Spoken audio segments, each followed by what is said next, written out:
नमस्कार मित्रांनो, मनापासून विथ संजनाच्या 26व्या भागात तुमचं हार्दिक स्वागत आहे. आज आपण बोलणार आहोत अशा सत्यावर ज्याला स्वीकारणं कठीण असतं. कधी उत्तर मिळत नाहीत, पण शांतता मिळते. प्रत्येक वेळी आपण विचार करत राहतो, का असं घडलं? माझीच चूक होती का? तो माणूस असं का वागला? माझं प्रेम कमी पडलं का?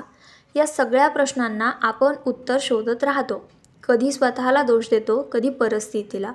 पण एक क्षण असा येतो जेव्हा समजतं की सगळ्या गोष्टींची उत्तरं मिळाली तरी त्याने हृदय भरून येत नाही.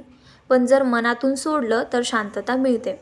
शांततेचा अर्थ विसरणं नाही तर स्वीकार करणं आहे. जे घडलं ते कदाचित चुकीचं होतं, पण त्यात शिकायला मिळालं. कधी नातं तुटलं पण स्वतःला सावरणं शिकलो. कधी उत्तर मिळाली नाहीत पण मन स्थिर झालं. आयुष्यात काही गोष्टींचं उत्तर नसतंच. कधी फक्त जाऊ द्या हेच उत्तर असतं.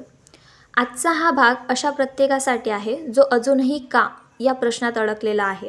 मित्रांनो, प्रश्नांनी थांबवू नका. शांततेत स्वतःला शोधा. तर जर तुमचं मन या भागात शांत झालं असेल तर शेअर करा आणि कोणाचं तरी मन हलकं करा. मनापासून विथ संजना नेहमीच तुमच्या भावना समजून घेईल. पुन्हा भेटू पुढच्या भागात. तोपर्यंत मनात शांतता राखा आणि स्वतःवर प्रेम करा. थँक्यू.